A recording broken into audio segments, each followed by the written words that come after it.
This is Andrea Askowitz of Writing Class Radio. Our submission period is now open. Send us your best personal story, 1,200 to 1,500 words on any topic.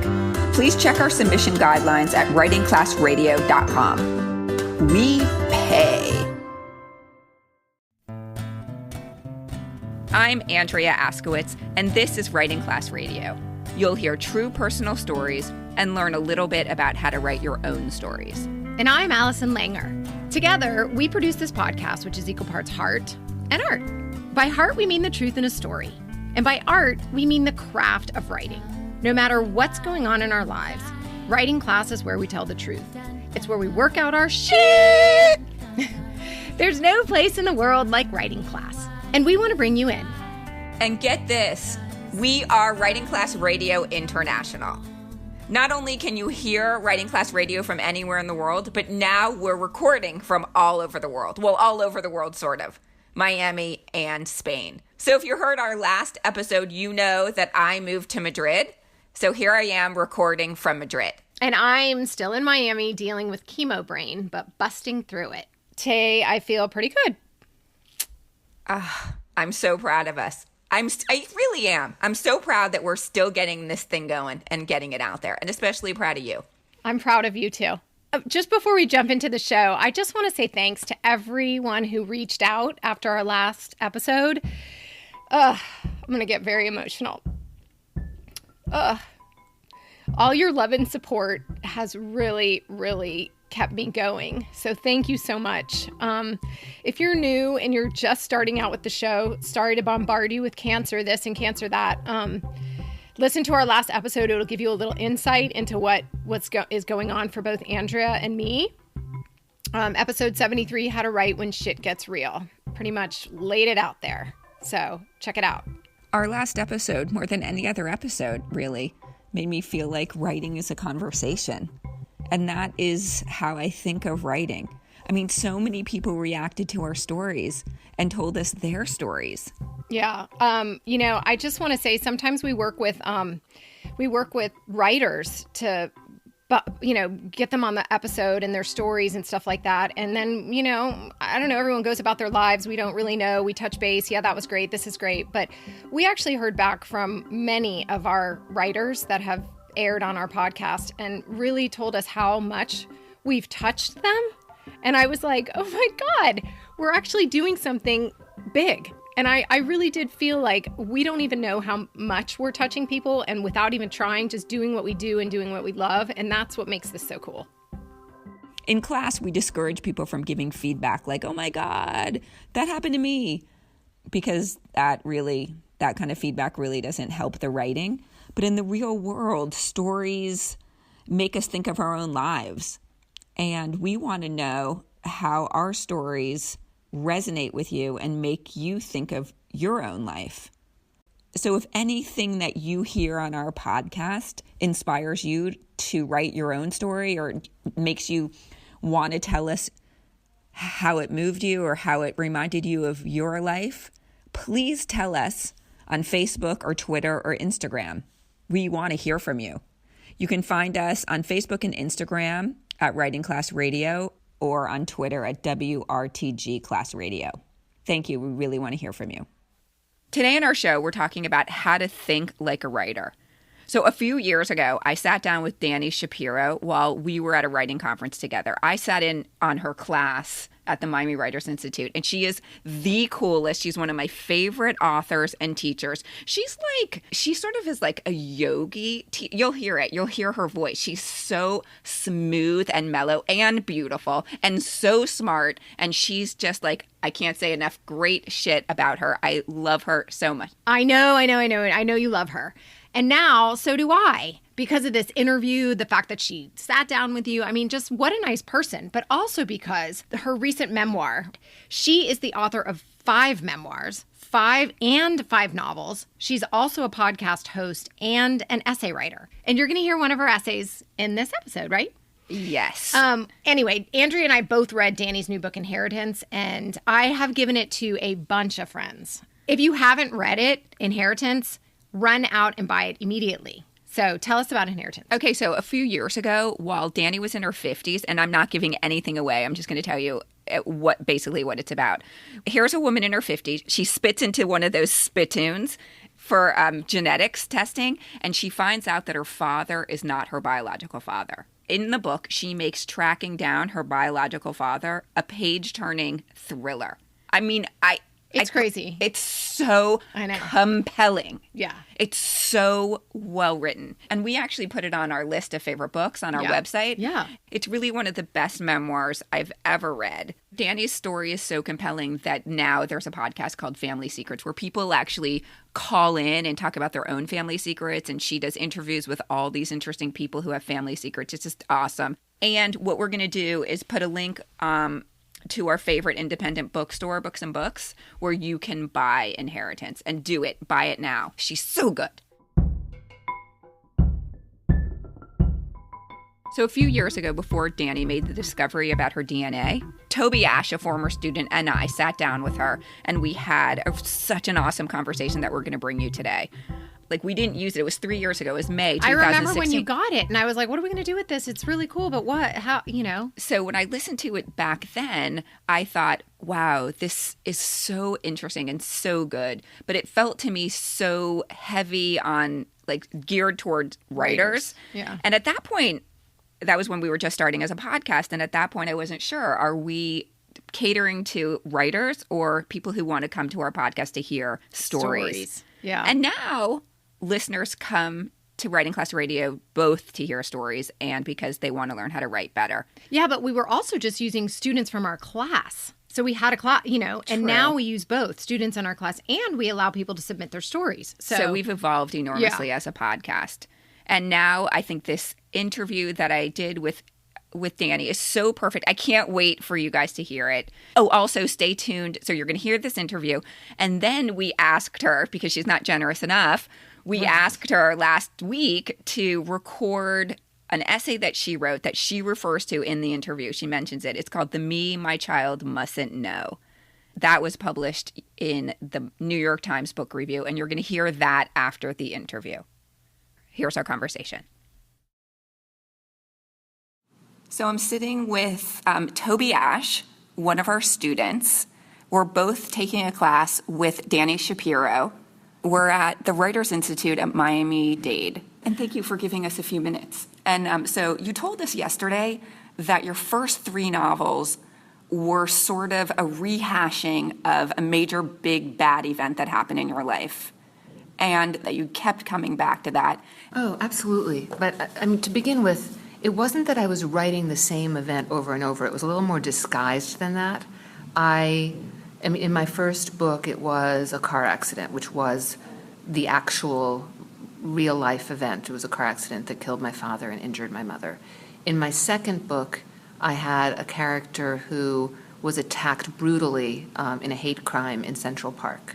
And in my third novel, it was a plane crash that happened to my main character. Well, my main character's son was an NTSB officer investigating a huge crash of a jetliner. So you might think all of these things are really different, but what I came to see was that it was a pattern, and that each time, psychologically speaking, my main character would be shocked, would experience a sudden shock to his or her system, and after which nothing would ever be the same. And the novels were all about kind of unspooling the narrative from there.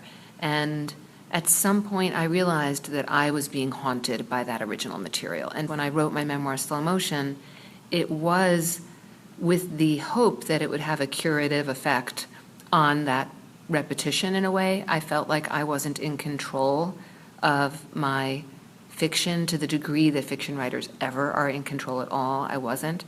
And it did change my writing life after that. So a real-life event was haunting you as a novelist. Yes. And so like a tragic event happened to your characters 3 times. Yes. And even though each tragic event was different, it was like the same flavor of tragic event. It was a manifestation of the real-life situation. Right. Which I was not, to be clear, conscious of while I was writing those novels. I became, over time, conscious. Right. Fascinating. And I want to know what the experience of writing about that event as in memoir did for you as a writer. You know, it's interesting. I'll answer that, but to go back a little bit to what we were just talking about, in a way, we could also be describing that as theme, right? You know, you read the plays of, say, Eugene O'Neill, and you understand his obsessions through life. Theme is just a fancy literary term for obsession. So it could be said that I was writing about what obsessed me, which was that up until the moment of my parents' car accident, I didn't know that something like that could happen. I mean, I knew that it could happen, and I watched television, read the news, and had seen terrible things happen to people. But the idea that that life could change in an instant like that, in a moment, that everything could be different, was something that I had never personally had to metabolize. So I was metabolizing that in a way, or attempting to, through the writing of those novels. And then when I set out to write Slow Motion, it was a very different experience, because in writing fiction, there's a discovery process that actually has to do with discovering the story. And with writing memoir, you know the story, so the discovery process is not about, well, what happened? What it's really about. Can I curse on your podcast? Fuck yeah. Okay. So what it's really about is, like, my friend Andre Dubusse III, who is a wonderful fiction writer as well as memoirist, says it's like the difference between what happened and what the fuck happened. Okay. You have to see Andre saying it to have full impact. But what the fuck happened? That's the work of memoir in so many ways, is to understand what was underneath that.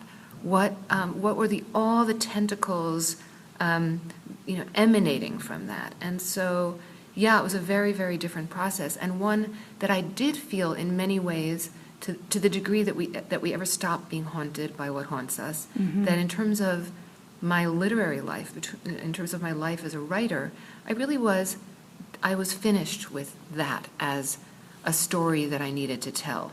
And that's what fascinates me. So that obsession doesn't come up anymore, you're saying? Or it comes up in a way that is not subconsciously haunting you?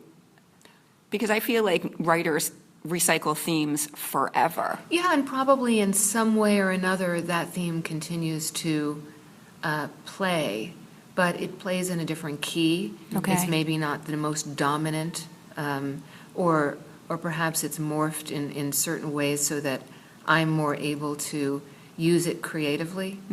Because I think it's important to note, too, that in terms of that as a real-life experience, it wasn't that I was trying to work through it in my own personal psychology by writing a memoir. I had worked through it in terms of being able to move on with my life and not walking around as a human being on the planet constantly being haunted by my parents' accident. I had done the work on myself to be able to kind of metabolize that as a human being.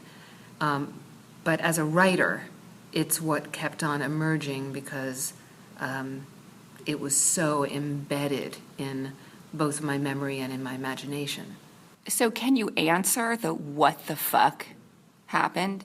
I mean, it reminds me of Vivian Gornick, who has that, there's the situation and the story. Yeah. So now we're talking about not the situation, which was the car accident, Right. but what was the story? Right. And it's such a hard question to answer Right. always. Right, well, which is one of the reasons why memoirists often write multiple memoirs, because there's me in my early 30s, writing about my early 20s, understood or came to understand certain things about the what the fuck happened. But if I were to write Slow Motion today, it would be a different book. Mm-hmm. And my answer to that question would be a different answer. Mm-hmm. And I think it's actually something that can be very liberating to writers because I remember when my memoir Devotion was just coming out and I had been invited to appear on the Today Show. And I was in my hotel room in New York and I was appearing on the Today Show the next morning and I was completely a mess. I was completely terrified because the Today Show or those kinds of morning television shows, you have to be able to speak in sound bites. It's not like long-form radio. It's not like being on Oprah where you can talk and talk and talk and then they'll cut it. You have to be able to, you have a message, you say it, and that's not my forte. I prefer to speak in paragraphs or pages and not in, haiku. And Or so I in was really- tweets. In tweets, exactly. So I was nervous and feeling very much like, why have they invited me on, and I'm a fraud, and who am I, and all that kind of stuff. And I called my dear friend and mentor, in many ways, teacher, Sylvia Borstein, who is a great Buddhist teacher, who's I'm just very honored to be friends with. And I called her up, and I was telling her how I felt, and Sylvia paused, and she said, "Sweetheart, you've written a book about what you know now." And she is 80 years old. She has some perspective. And it was such a liberating thing and such a great piece of wisdom, because I thought, oh, I've written a book about what I know now. That means I'll know more later. I'll know more tomorrow. I'll know more in 5 years, and I can write another book about what I know then. Right. And that's, I think, a very, very liberating thing for a writer, both of fiction or of memoir, to feel, is to understand that all we have right now is everything that is within us, and whatever perspective or wisdom or emotion that we can summon and direct to the page. That's all we've got. Did it help you manage on the Today Show? Yeah, I think it did. That and a good blow dry. And Few more questions. Are you okay? Sure, yeah. Okay. Talk about being a memoirist and I think of you as the writer's writer, like the guy's guy. Thank you. Yeah, that's how I feel like you're talking to me, and which is awesome because you're talking to our podcast listeners who are writers. But I want to know, I want you to talk about being a memoirist and being a mother. Well, I know we don't have 3 more hours, but yeah, like how much time do you I have? know. I am aware that I probably would not have written slow motion after my kid was born. I would have been inclined, slow motion has a lot of very raw, very complex material in there about sex, about drugs, about booze, about my horrible married sociopathic boyfriend at the time, about my own sort of spiral into a pretty dark place. And I don't know, first of all, becoming a mother changed me, so I probably wouldn't have been interested in writing that book because my interests were different at that point. But I also think that I would have had a hard time allowing myself to. And I think that's a really complicated thing, and I hear a lot from writers who are starting out and from students of mine about, well, I don't want my kid to read this, or it falls into a pretty big basket of what will people think, but the most important part of that basket. I remember looking at my son the day he was born and thinking, he didn't ask to be born to a mother who's a writer, and feeling very protective of him and his privacy in a way that I never felt about anyone else in my life. And I have been protective of him and his privacy. At the time, I thought that meant I would never write about him. That has not been the case. I have written about him. There are things that happened to him, and there are things that happened to me as his mother that as a writer I very much wanted to write about. But I had to find a way of writing about them that felt to me like my litmus test is I never want him to be 30 years old and turning to me and saying, I wish you hadn't written that. So that's the measure of that I put myself through, and I may turn out to be wrong about some things. I don't think so, but it's possible. But that's the way that I think of it. And so in Devotion, I write, for example, about his having been very sick as a baby. And I couldn't have written Devotion without writing about that. It was a really significant part of the reason for wanting to write the book. But he had already recovered. And I was writing about being the mother of a very sick baby, and that is my material. And, I'll go back to Andre Dubus, who I don't usually quote this much, but Andre said something really wonderful during a panel I was on with him where someone said to him, he wrote in his memoir, Townie, he wrote about his brother being sexually abused by an older female teacher. and Andre walking down the corridor in their house and hearing his brother and the teacher behind the closed door of his brother's bedroom. And Andre said, what happened on his side of the door is his story. What happened in the hallway is my story. And I thought it was one of the most profound things I've ever heard about writing memoir. And of course it doesn't like give the writer the excuse to just write about anything, anytime. Well, it's my story, therefore it's happened to me, therefore I can write about it. But I do think it's a measure of being able to find a way to write about the things that are most important to us, that we will be diminished if we don't write about, and still be respectful and kind and careful about the people who are part of our stories. I love your answer.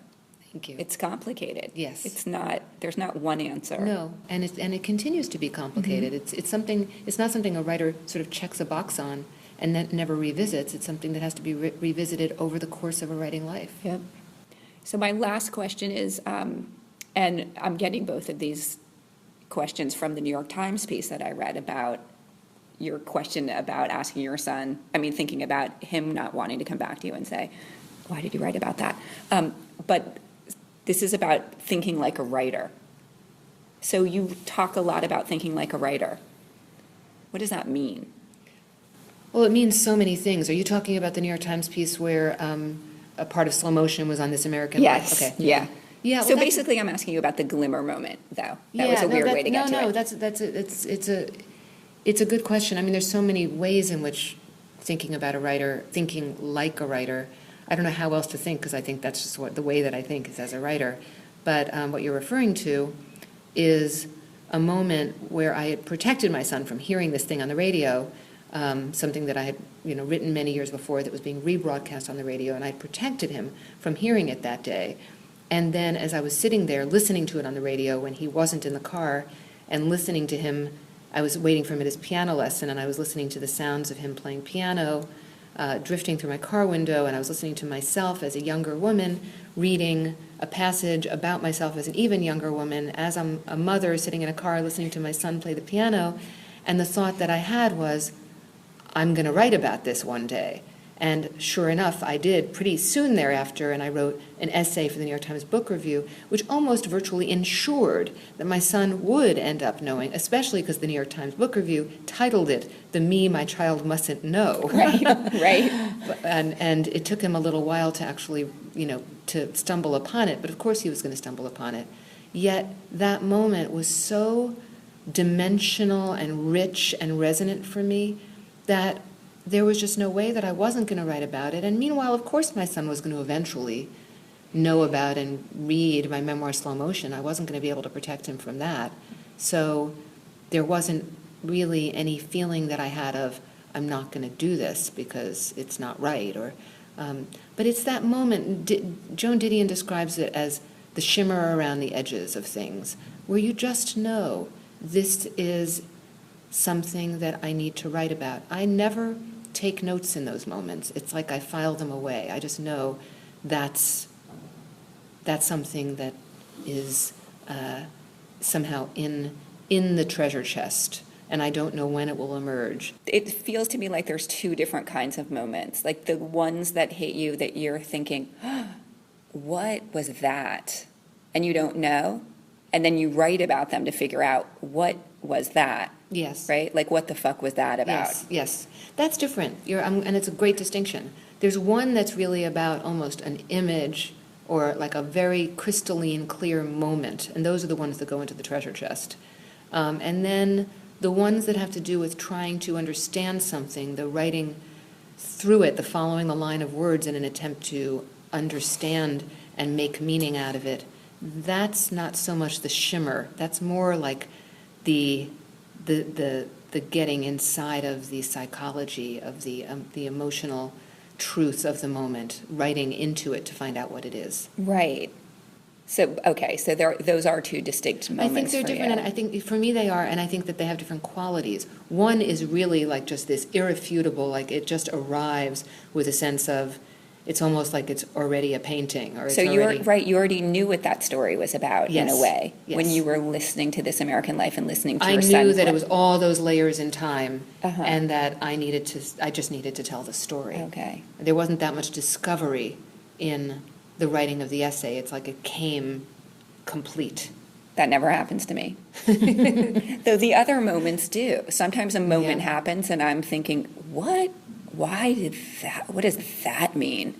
I think that's probably very personal. You're not just trying to figure it out as a human, like there's all that stuff. That's what journaling is for.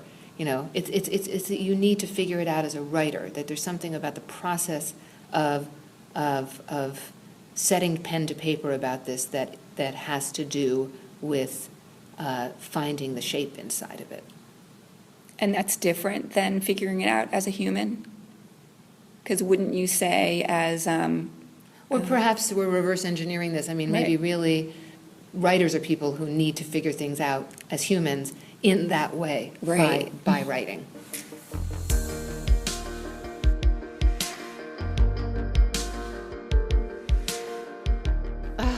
This is so valuable.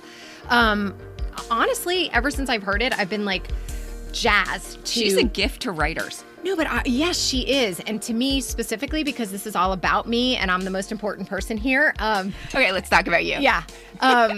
I am dying to write a memoir, right? We've been talking about this, but instead I've decided to write a novel because I can't seem to find the end of my story and working through my shit. Which story do I tell and how do I tell it? And it's just been really complicated. But the more memoirs I read and the more interviews I hear on how people actually construct and get to and all this, the more helpful it is to me. So the part I love the most was how our truth changes. Because now, like, my daughter's been dead for 11 years. And I'm like, so I come at it with a different perspective. So my truth then has changed a little to where it is now. And I'm sure in 20 years, it's going to be even different. So what I need to do for me is to just write what I know now. And then 20 years from now, I can write what I know then. And so that's what my takeaway from this. Have you been afraid to write your story because you're like, wait, I don't know. How does it end? Oh. I keep waiting for the happy ending, and I'm kind of realizing that I don't know if life ever gives us that in a little bow. Okay. So like what Dani said, write the story that you can write now, and then in 5 years you'll write another story about what you know now at that point. Yeah. Yeah. There were a lot of other good things. I loved the conflict she had I related to the conflict that she had with being a mother and a writer in a couple ways. One, we just don't have that much time. And so where do you put your time? So is it a writer? Is it a mom? Are you, what are you missing out on to give the attention to something else?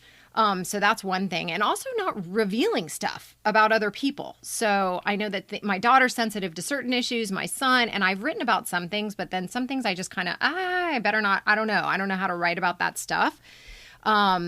You love the one about the story I told you about the video. Yeah, the picture. Oh, God, Andrea's shaking her head. Yes, nodding her head. Yeah, talk about that one. Oh, That's God. the struggle. That's a good struggle. Yeah. Well, I actually wrote an essay about it, about how my daughter saw pictures of me in interesting positions with an ex-boyfriend of mine. And I couldn't really see it that well because I had my glasses on. And she's like, what is that? And I was like, click, click, click, trying to get away from the pictures. And she's like, I can't unsee this.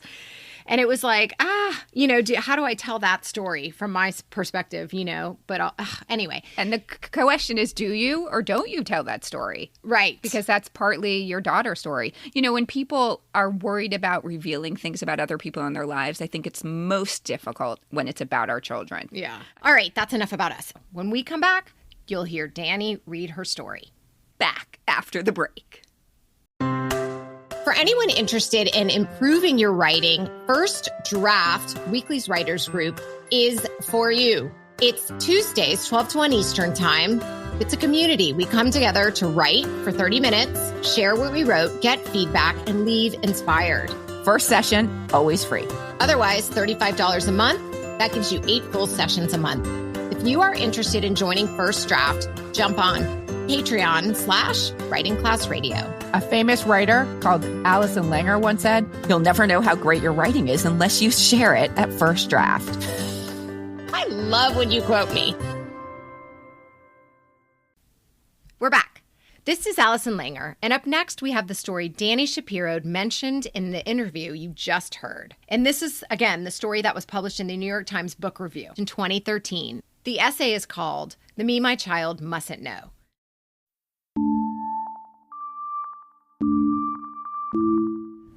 On a recent weekend morning, I set out with my son to do errands. As we drove from the post office to the health food store, he began fiddling around with the radio, looking for NPR. I reached over and turned it off. He turned it back on. I turned it off again. He shot me a look, puzzled. After all, he knew I enjoyed the fact that at age 12 he was a fan of public radio. "What's the problem?" he asked. "No problem," I said. "I just don't feel like listening." I couldn't tell him that later that afternoon, This American Life would be rebroadcasting an episode with a reading I did years ago from my first memoir, Slow Motion. That I was afraid a promo would come on the air and that suddenly, improbably, horrifyingly, he might hear his mother's voice of more than a decade earlier, telling a story of events in her life that had happened more than a decade before that, a story no parent would want her child to hear. Before I became a mother, I spent many years writing with no thought that someday I might have a child. When I first started the memoir, I hadn't even yet met the man who would become my husband. And so I wrote with abandon, a kind of take-no-prisoners story about dropping out of college at 20 and, in a booze and drug-induced haze, becoming involved in a destructive affair with a much older married man, the stepfather of my best friend. My life was turned around by a car accident in which my father was killed and my mother badly injured. I was in my early 30s when I wrote Slow Motion, and my focus was on trying to capture that painful and chaotic time. I wasn't projecting forward to a lifetime later when, as a Connecticut wife and mother in my 40s, I'd be driving along with an impressionable and curious pre-teenage son whose access to his mother's not-so-pretty rebellion would be as close as the push of a button. Everyone has a past, and it's a very personal decision to reveal or not reveal the more unsavory bits to our children. It's possible for most people to smooth out the rough edges of their histories, to edit out indiscretions or sanitize their mistakes. After all, some things are none of our kids' business, right? They don't need to know every single detail about their parents.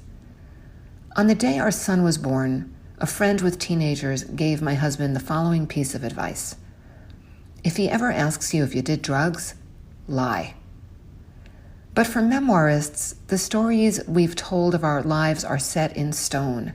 And while certainly some memoirs might whitewash the past and others might omit the unsavory details, the kind of memoir I wanted to write required being hard on myself publicly. I lifted up rocks and peered into darkness. In my attempt to find the Emersonian thread of the universal in my story, I laid myself bare in the most unflattering light. I've often wondered whether I would have written that memoir, one of 7 books to my name, but the only one I would bodily throw myself in front of my son to prevent him from reading, if the timing had been different, if the idea for it had taken root in me only after he'd been born. It's a book I'm proud of, and the artist in me would like to think I would have written it no matter what. But the mother in me isn't so sure. I might have stopped myself for fear of what he might think someday. Certainly, it would have been a very different book, bearing the marks of time, maturity, experience. After all, one can't write with abandon if one is worrying about the consequences. And to have children is to always, always worry about the consequences.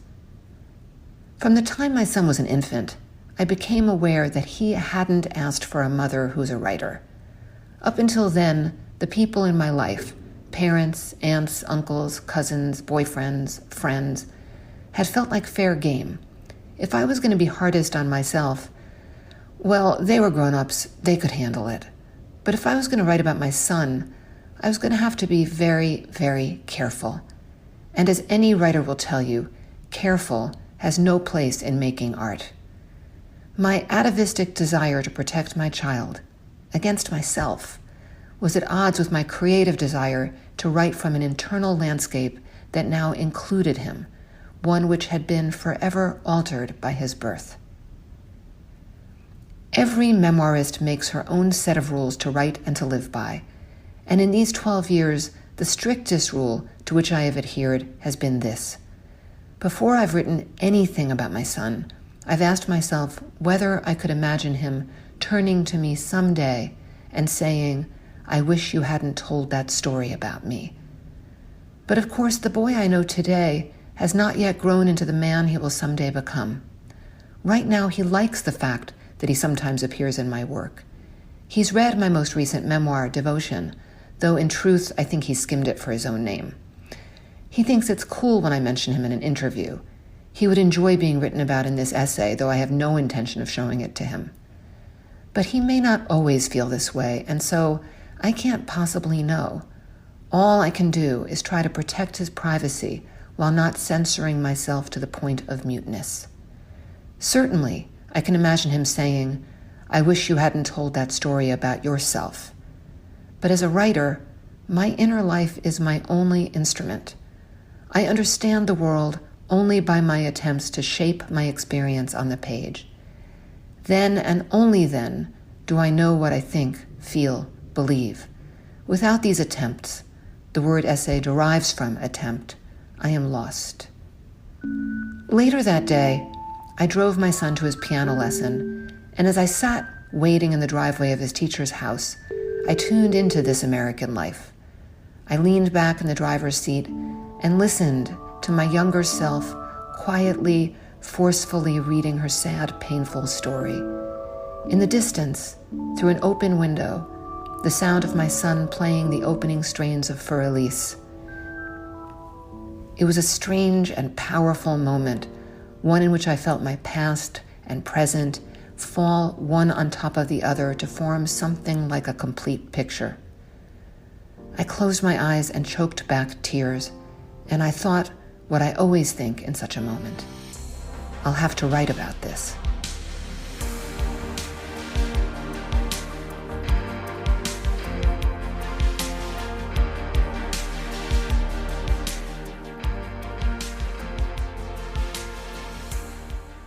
Yeah, I'm in love.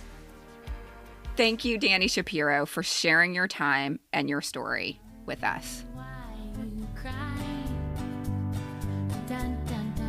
Thank you for listening. Writing Class Radio is produced by Virginia Laura, Andrea Askowitz, and me, Allison Langer. Theme music by Christine Corey. Additional music by Emia and Poddington Bear. Writing Class Radio is sponsored by the Launchpad at the University of Miami. There's more writing class on our website, writingclassradio.com, including video classes, stories to study, and editing resources. Contact us at info@writingclassradio.com. If you love this show and enjoy all the extras on our website, hit the Support Us button and check out the writing classes and publishing insights we're giving our Patreon supporters. Every Tuesday from 12 to 1, you can jump onto a writing class with Allison and sometimes Andrea if you join at the $25 level. And you can learn all about the trials and tribulations of publishing if you jump on at the $10 level. And Andrea's just posting away at all her successes and some of our failures. A new episode will drop the first Wednesday of every month, so look for us. There's no better way to understand ourselves and each other than by writing and sharing our stories. Everyone has a story. What's yours?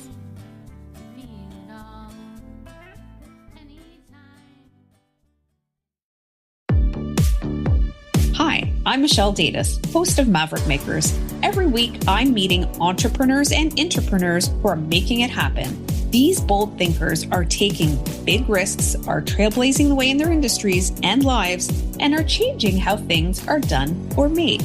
You will learn about their journeys, their lessons learned, and their biggest Maverick moves to date. Listen to Apple Podcasts, Spotify, Amazon Music, or at maverickmakerspodcast.com.